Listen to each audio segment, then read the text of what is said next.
隋炀帝为什么执意要攻打高句丽呢？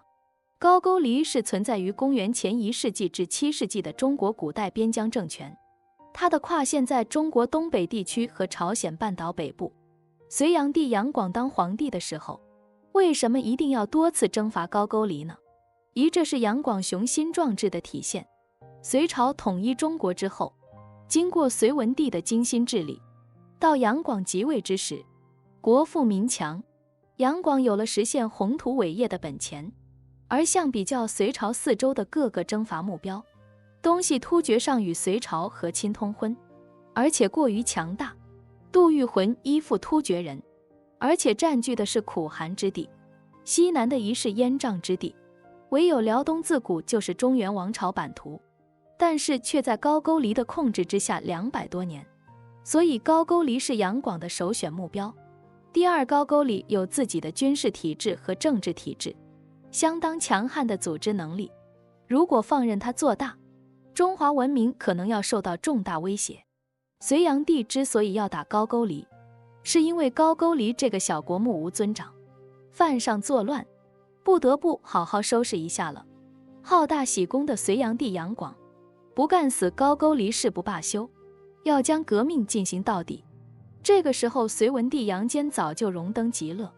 自认为老子天下第一的杨广即位，他可不惯着高句丽，但是事与愿违。三征高句丽，第一次因为指挥不当，几乎全军覆没；第二次快要成功的时候，因为后院起火，功亏一篑；第三次因为隋炀帝杨广玩大了，全国农民起义风起云涌，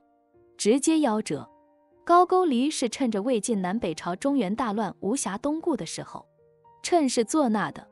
他也侵吞了隋朝国土。五胡乱华之后，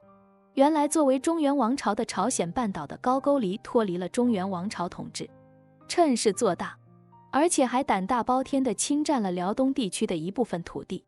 隋朝刚建立的时候，隋文帝就看高句丽太过于嚣张，派大军去打了他们一场，双方都是损失惨重的。此战之后，高句丽见识到了隋朝的强大，也老是立阵子，但是他侵占的领土一直没有换，也成为了隋朝的心头之患。高句丽势力收缩时期，占据了整个东北，觊觎中原；其势力扩张时期，南下西进兵锋，直指黄河与中原一带，同时还占据着朝鲜半岛的北部。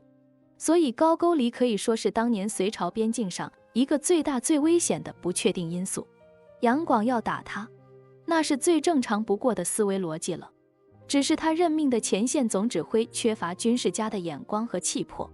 和将在外军命有所不受的决断，才导致了无功而终。最终攻打高句丽，成为了压垮隋王朝的最后一根稻草。欢迎关注我的频道，这样就不会错过更多精彩内容。